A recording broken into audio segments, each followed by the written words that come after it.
El año comenzó movido, convulso, la caída del dictador Nicolás Maduro. En Cuba el régimen está nervioso, pide a su militancia sentirse responsable de todo lo que está mal. Las dictaduras son un régimen de gobierno que deja pobreza, abusos, que comete un sinfín de crímenes. Vamos a platicar el tema.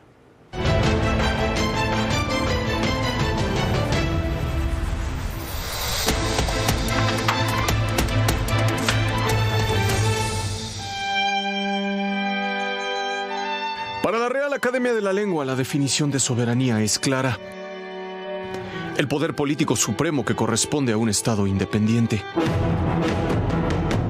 Pero para los regímenes totalitarios no lo es tanto. Para ellos el respeto es vía de un solo sentido, y la no injerencia depende de sus propios intereses y los de sus aliados. En las protestas antigubernamentales en Venezuela, alrededor de 300 personas fueron asesinadas. La ONU señaló la barbarie. La dictadura venezolana la calificó de corrupta y entrometida. Habló de soberanía. Tras el robo de las elecciones presidenciales del 2024, más de 2.400 personas fueron arrestadas en tan solo 15 días. Alrededor de 20 perdieron la vida tras las rejas sin ninguna explicación. La crítica internacional llegó. De inmediato fue descalificada. La dictadura y los gobiernos esbirros respondieron con la misma palabra: soberanía. Venezuela se convirtió en el país que sin guerra de por medio cuenta con el mayor éxodo migratorio. Casi 8 millones de personas se vieron obligadas a abandonar el país. Solo Siria, inmersa en conflictos regionales y civiles, superó esa cifra. Organizaciones mundiales alzaron la voz. La respuesta fue la misma: no injerencia. Esas mismas palabras sirvieron para que el régimen repeliera los señalamientos globales, porque el 87% de los venezolanos vive bajo el umbral de la pobreza, porque el desabasto de medicamentos e insumos básicos hospitalarios alcanzó el 70%, porque los maestros universitarios que aún tienen empleo ganan $15 al mes, 300 pesos cada 30 días, 10 por cada jornada laboral. Los regímenes totalitarios latinoamericanos gritaron al unísono no injerencia cuando Venezuela alcanzó el sitio 160 de 180 posibles al hablar de las naciones más peligrosas para ejercer el periodismo. Soberanía cuando Nicolás Maduro desapareció más de 100 periódicos impresos. También cuando bloqueó a 80 sitios web de noticias y derechos humanos en tan solo 12 meses. Hasta que el sábado pasado a la 1 de la madrugada el discurso cambió. Y Venezuela y sus compinches no pidieron, rogaron injerencia. Esperamos que el mundo se pronuncie sobre este ataque. O van a, ustedes, las organizaciones mundiales, los organismos mundiales, van a hacer pública su complicidad ante el ataque invasor. Las críticas y descalificaciones a las habitualmente vilipendiadas organizaciones internacionales se esfumaron. Que se condene al gobierno norteamericano por la flagrante violación de la Carta de las Naciones Unidas y del derecho internacional. La defensa a ultranza de la soberanía desapareció y el intervencionismo tramposo encontró un nuevo sinónimo cuando de dictadura se habla: ayuda humanitaria. Es la convenenciera directriz de los gobiernos veleta, que se acuerdan de los derechos humanos y las cartas magnas, no más cuando muerden el polvo. Raciel Cruz Salazar, Fuerza Informativa Azteca. Los dictadores, las dictaduras, los crímenes, los atropellos, los abusos que cometen y que dejan además un daño por generaciones. Pablo Hoyos, querido Pablo, feliz año. Manuel, feliz año. Muy buenas noches. Gabriel Díaz, querido. ¿Cómo estás, Manuel? Muchas felicidades. Buenas noches. Sergio Vela, querido Sergio. Querido Manuel, muy feliz año. Feliz año, Pablo, muy buenas Gabriel, noches. Sergio, querido Gabriel. Maduro en Venezuela, Díaz-Canel en Cuba, Daniel Ortega en Nicaragua. Y hay gobiernos en la periferia financiando aún a esas dictaduras. ¿Cómo lo ves? Cierto, fíjate que el fenómeno que estamos viendo en tiempos actuales, a propósito de por qué los gobiernos se vuelven autoritarios, o por qué muchos pueblos reclaman la presencia de un líder providencial al cual le entregan todo el poder, ha tenido a lo largo de la historia muchísimas explicaciones, ¿no? Aristóteles, que fue el primero que teorizó cómo se degradaban las formas de gobierno, los regímenes, cómo una monarquía virtuosa podría traducirse en una dictadura, Sí, donde empezaba el propio monarca, habiendo sido virtuoso, a buscar su propio interés y no el interés de aquellos en los que gobernaba, ¿no? Luego, cuando la aristocracia, es decir, el gobierno de los mejores, en el mejor sentido de la palabra, se volvió una oligarquía. Igual unos pocos gobernando a la mayoría en su propio interés. O la democracia, transformar una palabra muy chistosa que se llama oclocracia, que es el gobierno de la muchedumbre, el gobierno del populacho, ¿no? Es otra forma deteriorada de una forma virtuosa, que es la democracia, ¿no? En este tránsito suele ocurrir que los mecanismos de intermediación, lo que hoy en día llamamos los niveles de institucionalidad, se encuentran rebasados por parte de personajes en lo particular, ¿no? Polibio de Megalópolis, por ejemplo, decía que Roma era afortunada porque tenía un equilibrio y tenía pesos y contrapesos, ¿no? Tenía una forma aristocrática con peligro de oligárquica en el Senado, tenía en la forma del cónsul una forma de monarquía con peligro de transformarse en lo que fue la dictadura a partir de Julio César y luego el imperio. Pero que había un sistema de contrapesos, ¿no? Y ya tenían el gobierno de la plebe, ya tenían tribuna los plebeyos, ¿no? Entonces, esos contrapesos evitaban que alguien usurpara las funciones del poder y fuera más allá de los límites del derecho, ¿no? Hoy en día decimos que lo que está ocurriendo en muchísimos países, y no es México la excepción, es que el derecho, en lugar de ser un límite para el poder, ¿sí?, se está transformando el poder en pasar por encima del derecho, ¿no?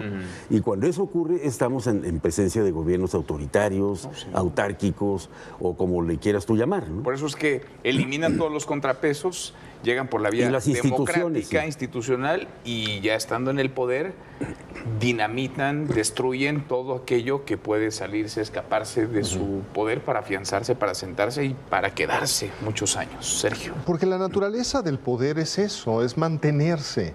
Justamente por eso las sociedades han logrado, en un afán civilizatorio, hallar una serie de reglas para contrarrestar los abusos del ejercicio del poder. Porque la naturaleza del poder reclama la conservación y el acrecentamiento del mismo. Es decir, quien tiene poder quiere conservarlo y quiere más. Y cuando lo tiene, o cuando se le empieza a conceder un poco más, hay como una especie de adicción, permítanme la expresión, una suerte de engolosinamiento con el poder. Y entonces, bueno, se convierte en un hábito el ejercicio omnímodo de la voluntad propia frente a los demás, porque de eso se trata el poder. Entonces, bueno, efectivamente, desde la teoría política aristotélica en la época clásica y desde el modelo republicano romano, se advirtieron los riesgos de que no hubiera contrapesos.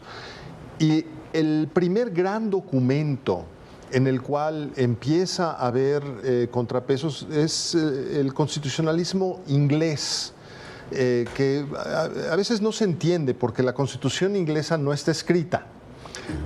Sin embargo, desde el año 1215 empezó a haber limitaciones al ejercicio de los derechos del rey opuestos por los nobles, la famosa Carta Magna, Magna Carta de Libertades, es decir, la corona. Estamos hablando del siglo XIII. La corona no puede interferir en A, B, C, D, E. Tiene que respetar esto. Pero eso era para un sector aristocrático, nada más. Después, a finales del siglo XVII, ya con The Bill of Rights, con la Declaración de Derechos, que antecede un siglo a la Declaración de Derechos Universal de Derechos Humanos, de los Derechos del Hombre y del Ciudadano, perdón, de la Revolución Francesa, ya se establecen una serie de limitaciones muy importantes al ejercicio del poder, y todo eso nutre después el constitucionalismo moderno, particularmente la Constitución estadounidense, que se convierte en un modelo.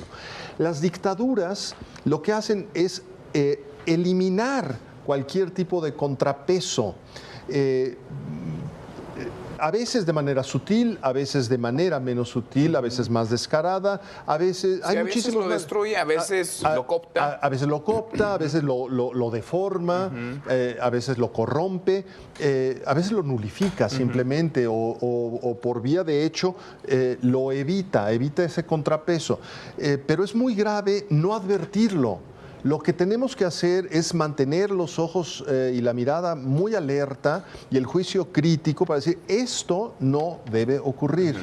Entonces, ahora también, con todo esto que se está discutiendo ahora con la cuestión venezolana y el conflicto entre Estados Unidos y todos aquellos que se dan los golpes de pecho por defender lo indefendible, yo creo que estamos frente a algo bastante curioso. Estados Unidos no quiso cargar con la experiencia ya acumulada en otras intervenciones de descabezar por completo el sistema, sino transformarlo obligando al propio sistema. Y bueno, a quienes ya están ahí. Y los que estaban también vociferando, como puede ser Petro, va a un besamanos bastante indecoroso. Y quienes llamaban a quemar las banderas de Estados Unidos, sus seguidores, ahora aplauden la invitación a la Casa Blanca. Efectivamente. Son las dictaduras. Es raro, ¿no? Como que el contrapeso lo aceptan porque viene de afuera. Claro. No destruyeron los contrapesos internos, pero aceptan el contrapeso cuando viene en serio de afuera. Pero porque es en serio. Porque es en serio.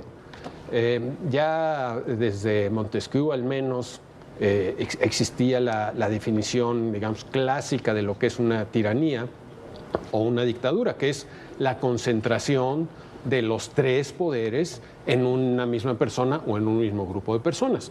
Cuando un mismo grupo de personas controla el ejecutivo, el legislativo y el judicial, ya es una tiranía, por definición, o sea, por la definición clásica que tenemos desde el siglo XVIII, por lo menos. Una cosa curiosa que quiero mencionar sobre las palabras tiranía y dictadura. Tiranía es una palabra de origen griego. En principio los griegos no veían, digamos, no era una palabra peyorativa. No. La tiranía era el sistema más natural de gobierno. Ha sido siempre el sistema más natural de gobierno. Era monarca. Si hablamos de los griegos y de los romanos, pero no hablamos de los persas y de los indostanos y de los mongoles, es precisamente porque fueron una excepción en un mundo donde todo eran monarquías, donde todo eran tiranías. El liberalismo es una construcción muy moderna, muy reciente, muy excepcional y muy difícil. Muy difícil porque en principio le entrega a los ciudadanos comunes y corrientes una enorme responsabilidad, la responsabilidad de elegir a sus autoridades. Y esa es una gran responsabilidad, que si no la hacemos bien, bueno, pues nos podemos meter en un lío como muchos de nosotros creo que ya estamos, ¿no? Decía el sabio Jean-François Revel, muerto hace no tantos años, que el problema con la ideología, o la ventaja que te da la ideología, es que te otorga 3 licencias. La primera licencia es la licencia para no pensar, porque una ideología te da las recetas. Entonces, cuando vemos a los defensores de estas dictaduras, es que tienen una receta y simplemente están aplicando la receta, no están pensando, están usando la receta para decirlo. La segunda licencia que te da la ideología es la licencia de la experiencia. ¿Qué quiere decir esto? Que no tienes que recurrir a la experiencia, que toda la experiencia pasada no te importa. Entonces no importa que en Cuba desde 1959 el triunfalismo, el socialismo gobierne el país. Si funcionara el socialismo nos estarían regalando ellos cosas a nosotros, no nosotros a ellos el petróleo, por favor. Y la tercera... Y la gente yendo de esos regímenes, no huyendo de los mismos. Claro, o sea, todo el mundo estaría peleándose para irse a Cuba y para irse a Venezuela, en lugar de tener millones y millones de exiliados, de gente que hace hasta lo imposible por huir de su país. Y bueno, la tercera licencia es la licencia muy peligrosa de hacer daño a los otros con la conciencia tranquila. Claro. Ese es el peligro que tiene el pensamiento ideológico. Con la conciencia tranquila tenemos un ejemplo muy reciente, tanto como la conferencia que dio Trump anteayer a estos periodistas del New York Times, en donde alguien le preguntó, oiga señor, y de lo que usted está haciendo, en concreto, bueno, lo de Venezuela, etcétera, ¿cuáles son los límites, digamos, legales a los que usted se va a enfrentar, ¿no? ¿Qué tipo de derecho va a tener enfrente? Y lo que contestó es un poco lo que está diciendo Pablo, ¿no? El límite es mi moralidad. Yo soy el que va a distinguir aquí qué es bueno o qué es malo, qué está permitido, qué no está permitido. Es ya el símbolo de alguien totalmente autócrata. Pero además, para añadir lo que decía Pablo, Hannah Arendt decía que un gobierno se empezaba a transformar en autoritario cuando ya empiezas a no encontrar la diferencia entre verdad y mentira. Porque los dictadores te suelen acompañar con un discurso en donde por decreto la realidad es lo que ellos dicen, no lo que está aconteciendo. Sí, bueno, a ver, en Venezuela Maduro inauguró la Navidad en octubre. En octubre. Dijo, No, ¿y las Navidad? reservas. Sí. ¿Es Navidad? ¿Por qué? Porque Sí, quiero la Navidad. las reservas probadas de petróleo. Y los gobiernos comunistas cambiaban la fecha para que no cayera en domingo. Los gobiernos de Europa del Este cambiaban la fecha de Navidad para que no cayera en domingo. No, en lugar de 24, la Navidad este año se decreta el 27 porque el 24 es domingo y no la gente tiene que trabajar, no sé qué. ¿No? Perdón. No, y la verdad que hay que hacer notar también que las formas democráticas, las formas republicanas, las formas que generó el Estado de Derecho, a partir de lo que señalaba Sergio, son extremadamente vulnerables. La democracia es muy curiosa porque crea sus propios enemigos. Sí. Como es el ámbito de las libertades irrestrictas, pues está hasta el derecho para atentar contra los orígenes de la República y todo esto, ¿no? Y de manera legal, ponle tú comillas, ¿no? Porque de la manera en que se van volviendo autócratas estos que ambicionan, detentan y quieren aumentar su poder, es ir convenciendo a la gente de que su autoridad es el único camino que hay, o que su gobierno se transforma en una cosa normal. Es la normalidad, ¿no? Oye, que crearon una mayoría artificial, ¿no? Que compraron esto. Es normal, ¿no? Y la gente se va acostumbrando a que los actos autoritarios no son reprobables. Eso es lo malo que le pasa a estos momentos dictatoriales, ¿no? Sino que son absolutamente normales, no tienen nada de extraordinario. Y son justificables. Así es, y son justificables, ¿no? El discurso que crean los regímenes autoritarios está basado en invocaciones del nacionalismo, de la raza, de la superioridad, etc. Pero que no admiten el tamiz de la crítica razonable. No, exactamente. Es decir, no pasan esa prueba.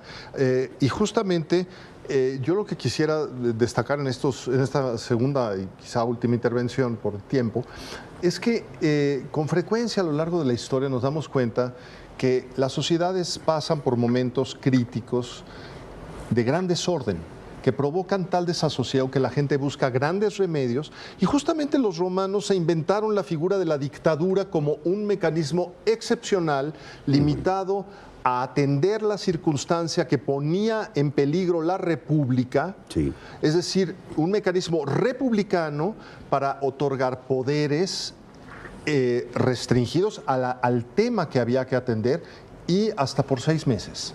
Sí. Al cabo de los cuales se tenían que retirar esos poderes. Justamente el gran riesgo para muchos fue que Julio César llegara a ejercer una dictadura irrestricta, y en un afán de preservación de la República fue asesinado por su hijo adoptivo y por una serie de personas. Entonces, el gran tema aquí es el orden frente a la justicia. Claro. Y la gente muchas veces opta por el orden, porque es lo que le afecta a la vida cotidiana, pero con inusitada frecuencia el orden impuesto lleva aparejado una mengua total de las libertades. Entonces, cuidado con los grandes remedios. Los grandes remedios en que se buscan soluciones autoritarias a los momentos grandes de grandes crisis son muy peligrosos. Y si no se tienen los mecanismos y los controles, y eso es lo que hemos perdido en este país, controles dentro del propio sistema político para limitar el ejercicio del poder. Eso es gravísimo. Porque además vamos llegando ahí a ese camino y han pasado han recorrido esa misma ruta a otras naciones paso a paso. Bueno, frente a la mirada de una sociedad a veces pasiva que no detiene a tiempo este tipo de abusos, de atropellos, de excesos desde el poder. Cuando oímos el discurso de María Corina Machado, a mí me entró miedo por México, la verdad, porque estaba escribiendo una serie de pasos donde decías, ya estamos prácticamente ahí, pero bueno. Voy a hacerla de abogado del diablo rápidamente para decir que el autoritarismo a veces sí funciona. A ver. Vamos a ser honestos. Sí ha llegado a funcionar, funcionó en Singapur. Algunos dicen que funciona en China, no estoy tan seguro, pero en todo caso, el gobierno chino de Deng Xiaoping deliberadamente copió el modelo del dictador de Singapur, que por cierto llegó al poder el mismo año que Fidel Castro. Sí. Pero ve la diferencia entre lo que hizo en Singapur y lo que hizo Fidel Castro de su pobre país, ¿no? Cuba. Y dicen que para que un líder autoritario tenga éxito necesita cumplir 4 condiciones. La primera es no robar. La segunda es saber de economía y la tercera es tolerar la crítica. Esas 3 cosas no pasaron con Fidel Castro, pues no. Y no están pasando con muchos otros líderes, o más bien con todos los demás líderes autoritarios que te puedas imaginar. Pero digo, excepcionalmente, sí hay esa excepción histórica, solo quiero apuntarla. Hay excepciones históricas a lo que también decía Sergio, es el caso de Cincinato. Sí, claro. En Roma, Cincinato lo llamaron ante un desorden en la República, puso orden, ¿sí? Y le dijeron, quédate. Y él dijo, no, yo voy a volver a mi labor, al campo, etcétera, etcétera. Sí, para tener república y defenderla también se necesita que haya republicanos. Pues claro, como decimos muchas veces para México, ¿no? Si no, no podemos tener una democracia si no hay demócratas, ¿no? El caso de Cincinato es un caso muy claro, de que con gran conciencia dice no.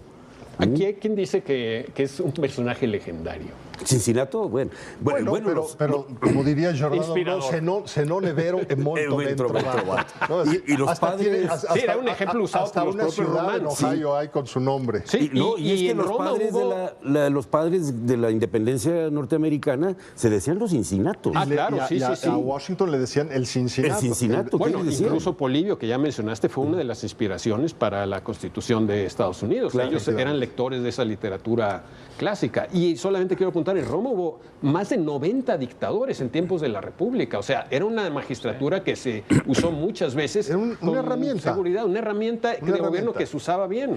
Se usó mucho tiempo bien, hasta que Sula y después César pues ya empezaron a poner la cosa más en peligro, ¿no? En fin, pues en estas andamos. ¿Qué año? Y apenas vamos en 9. Año del caballo, dice mi mujer. ¿Año del caballo? Es el horóscopo chino, eso dice, ¿sí? es lo que me enseñó. 9 de enero apenas, y miren que parece que ya va. A ver si no nos da dolor de caballo al rato. Querido Pablo, gracias. Muchas gracias. Gabriel. Manuel, gracias. muy gracias. Gracias, buen fin de semana. Ya es viernes. Acá nos vemos el lunes. Pásela muy bien.